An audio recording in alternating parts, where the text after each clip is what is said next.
Pakistan cricket board इस माह के आखिर में पाकिस्तान सुपर लीग के 7वें एडिशन की तैयारियों में मसरूफ़ है। मुल्क में कोरोना के बढ़ते हुए केसेस की पेश नज़र ये ख़तरा था कि कहीं इवेंट सिर्फ एक वेन्यू तक ही महदूद न कर दिया जाए, लेकिन पाकिस्तान क्रिकेट बोर्ड ने मंगल को टिकटों की ऑनलाइन फ़रोख्ती शुरू करके इस खदशे को गलत साबित करते हुए अपनी तैयारियों पर मोहर सख्त कर दी। पाकिस्तान सुपर लीग के बाद कौमी क्रिकेट टीम की इस साल क्रिकेट मसरूफियात गुज़िश्ता साल के मुकाबले में बहुत ज़्यादा है और इसमें सबसे पहला और बड़ा चैलेंज ऑस्ट्रेलिया से होम सीरीज़ होगी।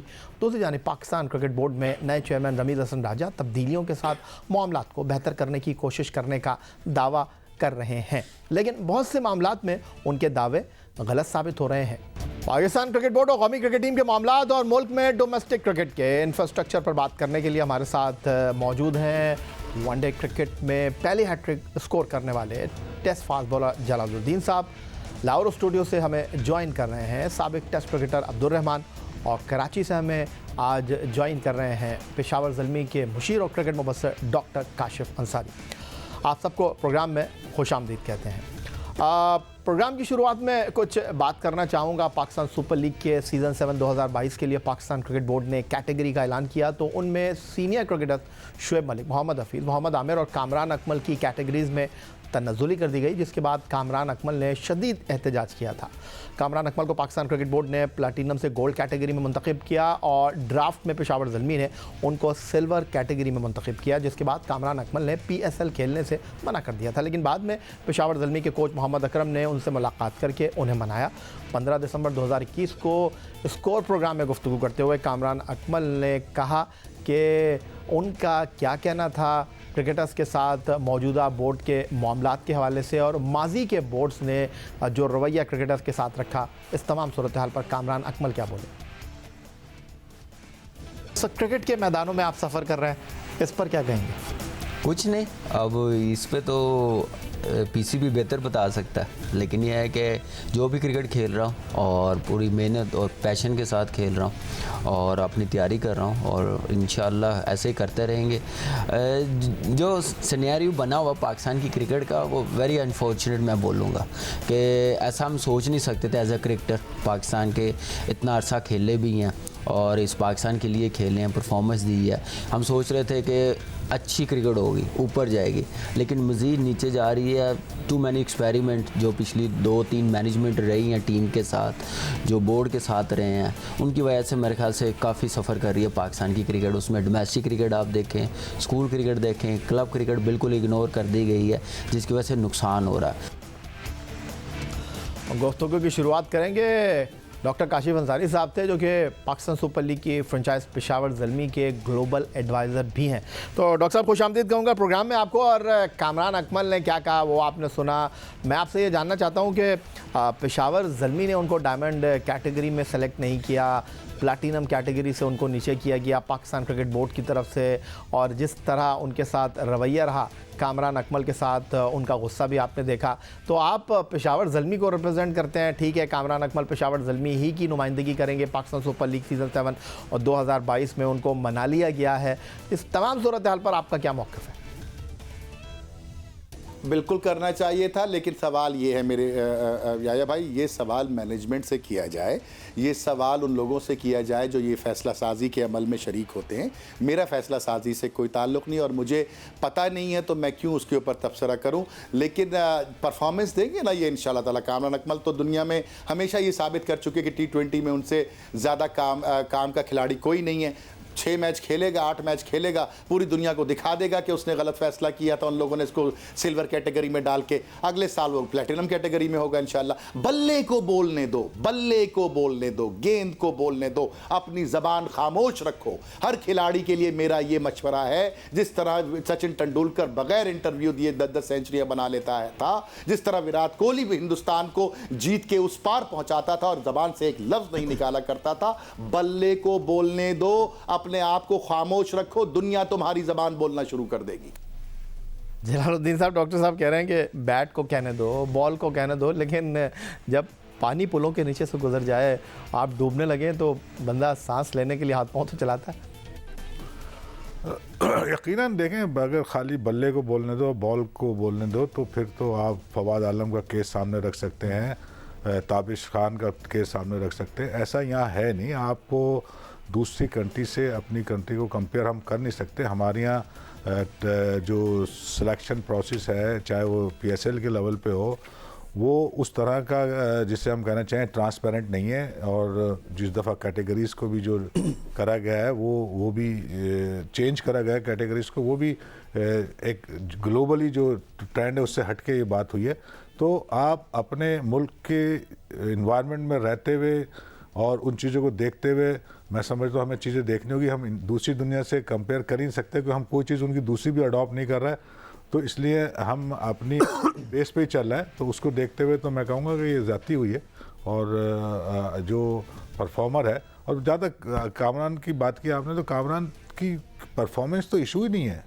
मेरा ख्याल है इसका इशू तो कुछ और है जो कभी आज तक किसी ने डिस्क्लोज नहीं किया, और ना कामरान ने कभी कोशिश करी इसको, कामरान अकमल ने कोशिश की, और ना कभी बोर्ड ने किया। परफॉर्मेंस तो कोई इशू है ही नहीं। अच्छा, कामरान अकमल की आप बात कर रहे हैं, तो कामरान अकमल ने हमारे ही प्रोग्राम में शिरकत करते हुए सीनियर्स को नज़रअंदाज करने और नए टैलेंट को सिर्फ PSL की परफॉर्मेंस पर मुंतखब करने की भी मुखालफत की थी। कामरान अकमल का कहना था कि PSL में परफॉर्मेंस की बुनियाद पर कैटेगरीज देनी चाहिए। सिर्फ PSL में कोई नौजवान बैट्समैन चंद अच्छी इनिंग्स खेल कर और बॉलर 140 किलोमीटर फी घंटा की रफ्तार से गेंद डालकर सिर्फ टीम में उसे जगह मिल जाती है, जो दुरुस्त नहीं है। अगर पाकिस्तान में बेपनाह टैलेंट होता तो फिर वर्ल्ड कप के लिए शोएब मलिक और मोहम्मद हफीज़ को टीम में शामिल करने की ज़रूरत ना पेश आती।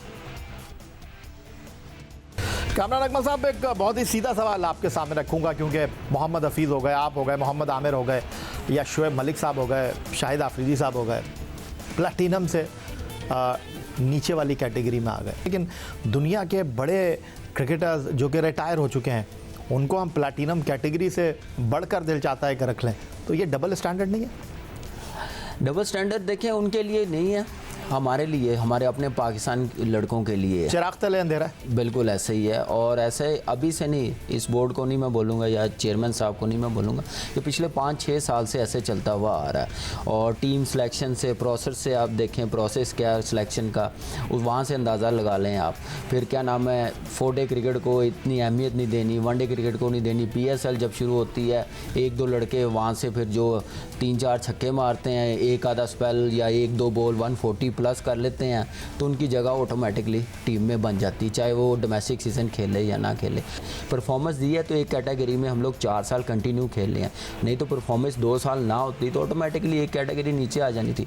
एकदम से आप क्या नाम है गोल्ड में ले आएंगे, तो वो ज़रा सोचने वाली, as a cricketer, as a senior player थोड़ा अफसोस हुआ। लेकिन PCB है, कुछ भी कर सकते हैं। लेकिन हमारी तरफ से यही है कि हम लोग अपना 100% दिखाएं, परफॉर्मेंस दिखाएं, जिस टीम से भी खेलें, और अपनी फिटनेस और फॉर्म दिखाएं। एज एक सिर्फ नंबर्स बनाए हुए हैं, उस पर मेरे ख्याल से आजकल ज़्यादा डिबेट चल रही है, जिसकी वजह से प्लेयरों को इग्नोर किया जा रहा है। अगर इतना टैलेंट होता, यंगस्टर होते, या भाई क्या वर्ल्ड कप में हफीज़ और मलिक जा सकते थे?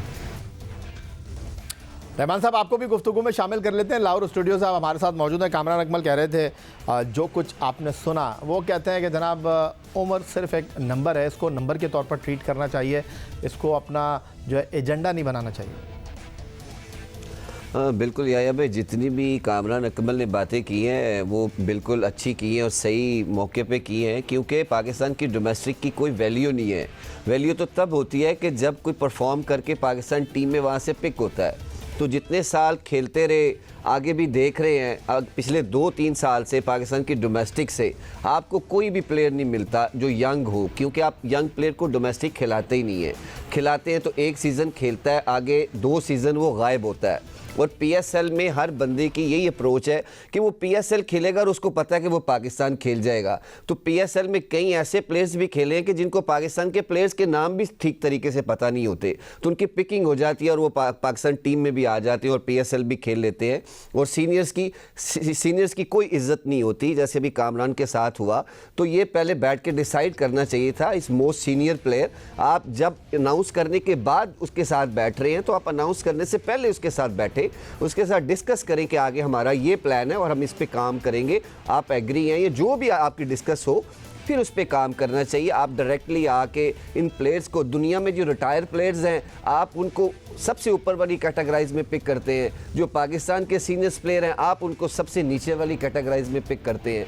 तो इधर से फ़र्क नज़र आ जाता है कि हमारी हमारी अप्रोच किधर तक है, हम सीनियर्स को कितनी इज्जत देना चाहते हैं।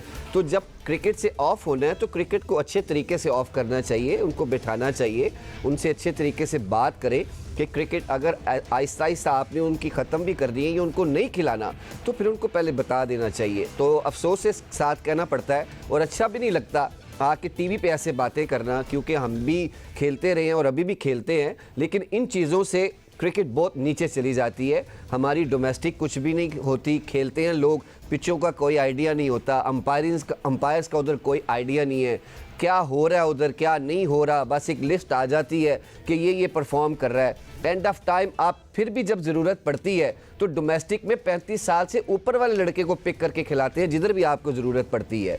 PSL से आप यंग लड़का पिक कर लेते हैं जो थोड़ी सी परफॉर्मेंस देता है, लेकिन डोमेस्टिक वैल्यू नहीं है। क्लब क्रिकेट पूरे पाकिस्तान में कहीं भी ऐसी जगह नहीं है कि जो टफ क्रिकेट हो। क्लब क्रिकेट से प्लेयर बनता है, क्लब क्रिकेट से सारे बैट्समैन बॉलर्स हर बंदा वहीं से बन के आता है। ठीक हो गया। अब्दुर्रहमान साहब कहते हैं कि पाकिस्तान की जो डोमेस्टिक क्रिकेट है उसकी कदर व मंजिलत हर गुजरते लम्हे के साथ कम हो रही है, और इस तमाम सूरत हाल पर टेस्ट फास्ट बॉलर जलालुद्दीन से भी राय लेंगे। डॉक्टर काशिफ अंसारी साहब भी हमारे साथ मौजूद हैं, लेकिन एक ब्रेक के बाद।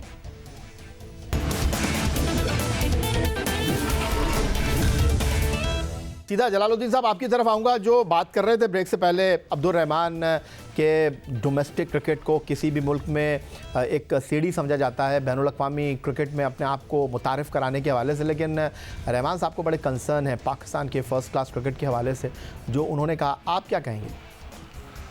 मैं इसको इस तरह लेता हूँ कि क्लैरिटी नहीं है, यानी कि आप कभी किसी को पिक कर लेते हैं PSL से और किसी को फर्स्ट क्लास से जब आपका अपना मूड होता है, तो इससे नुकसान हो रहा है क्योंकि प्लेयर को पता नहीं कि मैं आगे कैसे बढ़ूंगा। कुछ समझते हैं कि हम PSL ही खेलें और PSL से आगे बढ़ जाएं और वो सेलेक्ट भी हो जाते हैं, मगर जो सिस्टमेटिक और प्रोसेस के थ्रू सिलेक्शन होनी चाहिए तो जाहिर है वो तो हमारी डोमेस्टिक क्रिकेट जो कि फर्स्ट क्लास क्रिकेट है उसको बेस बनाना चाहिए सिलेक्शन का, और उसी के बेस पे PSL में भी जो है प्लेयरों को इंडक्ट करना चाहिए, जो कि नहीं हो रहा। क्योंकि जो फ्रेंचाइज क्रिकेट है जिसे हम सेटों की क्रिकेट कहते हैं, उनके अपने जो एडवाइज़र हैं उनकी बेसिस पे सिलेक्शन होता है, वहाँ भी मेरिट का सिलेक्शन नहीं होता, वो अपनी मर्ज़ी से लेते हैं क्योंकि उनकी मर्ज़ी होती है, उसमें कोई उनको कह नहीं सकता कि आपने फ़लाँ को क्यों नहीं सिलेक्ट किया। तो ये सारी चीज़ें एक मिक्सअप सा चीज़ें बन गई हैं और क्लैरिटी नहीं है, तो मैं समझता हूँ प्लेयर जो कि खेल रहा है उसको नहीं पता मैं कैसे आगे क्रिकेट खेलूँगा। और जाते जाते कुछ बात पाकिस्तान ख़वातीन क्रिकेट टीम की सरगर्मियों की कर लेते हैं। पाकिस्तान क्रिकेट बोर्ड ने ICC ख़वातीन वर्ल्ड कप 2022 के लिए 36 खिलाड़ियों का ऐलान किया, जिसमें बेटी की पैदाइश के बाद साबिक कप्तान बिस्मा मारूफ की क्रिकेट में वापसी हुई है। वो कराची में शेड्यूल वार्म अप मुकाबलों में शिरकत कर रही हैं। 10 से 19 जनवरी तक जारी रहने वाले कैंप को जो कि Hanif Mohammad high performance centre Karachi में लगाया गया है। अब तक वहाँ प्रैक्टिस मैच खेले जा रहे थे, मगर अब इस शेड्यूल कैंप के दौरान एक दिलचस्प खबर सामने आई है। हम पहले भी आपसे प्रोग्राम में ख़वातीन क्रिकेट टीम की सिलेक्शन पर उठने वाले सवालात पर बात कर चुके हैं, और अब पाकिस्तान ख़वातीन टीम की medium fast bowler Maham Tariq ने ज़ाती वजूहात की बिना पर कैंप में शिरकत करने से माजरत कर ली। माहम तारिक ने पाकिस्तान क्रिकेट बोर्ड को एक ख़त के ज़रिए दौरा न्यूजीलैंड के लिए लगाए गए कैंप में शिरकत से माजरत कर ली है, मगर हमारी इत्तलात के मुताबिक माहम तारिक डोमेस्टिक क्रिकेट में परफॉर्मेंस के बावजूद मौका ना मिलने पर नाखुश हैं। माहम तारिक ने ICC ख़वातीन चैम्पियनशिप 2014 में 21 अगस्त को ऑस्ट्रेलिया के खिलाफ बैनुल अक़वामी डेब्यू किया था। वो 7.5 साल के दौरान पाकिस्तान ख़वातीन क्रिकेट टीम के लिए 8 वनडे इंटरनेशनल और 3 T20 इंटरनेशनल मैच खेल चुकी हैं, जहां 8 वनडे में माहम ने 5 और 3 T20 मैचों में 1 विकेट हासिल की। माहम तारिक श्रीलंका में होने वाले वर्ल्ड कप क्वालिफायर 2017 में आखिरी मरतबा एक्शन में नजर आई। इसके बाद 4 से 5 साल के दौरान उन्हें एक भी मैच नहीं खिलाया गया। 2018 में माहम तारिक दौरा श्रीलंका में टीम के साथ रहीं, लेकिन उन्हें सिर्फ खिलाड़ियों को पानी पिलाने तक महदूद रखा गया और कोई भी मैच नहीं खिलाया गया। वर्ल्ड कप 2018 में माहम तारिक टीम का हिस्सा रहीं, लेकिन उन्हें कोई मैच नहीं खिलाया गया। ज़राए के मुताबिक उन्हें टीम में न खिलाने की वजह यह बताई गई कि उनकी नज़र कमज़ोर है, मगर दिलचस्प अमर यह है कि अगर उनकी नज़र कमज़ोर थी तो वो डोमेस्टिक क्रिकेट में कैसे परफॉर्म करके टीम में मुंतखब हो रही थी। पाकिस्तान ए टीम की जानिब से वेस्ट इंडीज़ के खिलाफ अच्छी परफॉर्मेंस के बावजूद माहम तारिक को खेलने का मौका न मिला और वेस्ट इंडीज़ के दौरे पाकिस्तान पर 2021 पर वो टीम में जगह हासिल न कर सकी। और अब इत्तलात ये हैं कि माहम तारिक ने वुमेंस विंग की हेड और चेयरमैन PCB रमीज़ हसन राजा को अपने इन तमाम तहफ़्फ़ुज़ात से आगाह किया है। जलालुद्दीन साहब, आप भी ख़वातीन क्रिकेट के साथ माजी में मुंसलिक रहे हैं, सिलेक्शन के मामलात देखते रहे हैं, और आपने तो यहाँ तक कह दिया था पाकिस्तान क्रिकेट बोर्ड में होते हुए कि कुछ खिलाड़ी जो हैं वो पीछे हटने के लिए तैयार नहीं हैं, इसीलिए पाकिस्तान ख़वातीन क्रिकेट जो है वो चंद लोगों तक महदूद होकर रह गई है। अब ये माम तारिक के केस को आप किस तरह देखें? अच्छा सवाल आपने किया, और इसमें थोड़ा सा मुझे आप बोलने दें तो मैं आपको सारी पिक्चर सही से बता सकता हूँ। जब मैं सेलेक्टर था तो उस वक्त भी महाम तारिक का इशू आया था और हमने इसको श्रीलंका के लिए सिलेक्ट किया था। जो मैं समझ सका हूँ कि उस वक्त भी, और शायद अब भी हो, मुझे नहीं पता, मगर वो जो 4-5 सीनियर्स प्लेयर थी वो अपनी मोनोपोली चाहती थी, और जिसको चाहती थी बग़ैर किसी वजह के ड्रॉप करना चाहती थी, और वो जिसको चाहती थी खिलाना उसको खिलाना चाहती थी। उसमें काफ़ी मैं रेजिस्टेंस करता रहा, अपने साथ उन्होंने कोच को भी मिलाया हुआ था, और इस वजह से वो मेरे भी ख़िलाफ़ होती रही। महाम तारिक का इशू ये था कि बिस्मा मारूफ पर्सनली उनके साथ ये नहीं पता चल सके क्या वजह थी, ना वो कभी एक्सप्लेन किया उन्होंने, वो इनके ख़िलाफ़ थी टोटली, और वजह कभी आपसे बात हुई उनकी कि उन्होंने कहा कि नहीं मुझे नहीं चाहिए स्क्वाड में? बिल्कुल, मैंने जब उसको सिलेक्शन करा था श्रीलंका के लिए तो वो टोटली नहीं लेना चाहती थी। अल्टीमेटली इंटरवीन किया उस वक्त के चेयरमैन जो थे अपना सेठी साहब, उन्होंने उसको फिर इंक्लूड किया, मगर जब हमने इसको सेलेक्ट कर लिया तो बिस्मा मारूफ ने उस मीटिंग से जाते जाते ये कहा मुझसे कि मैं आपने इसको सिलेक्ट तो कर दिया मगर मैं इसको खिलाऊंगी नहीं। और ये चीज़ मैंने अपनी पोस्ट सिलेक्शन रिपोर्ट में बोर्ड को भी बताई कि इस तरह का एटीट्यूड अगर है तो ये वीमेंस क्रिकेट टीम चल नहीं सकती।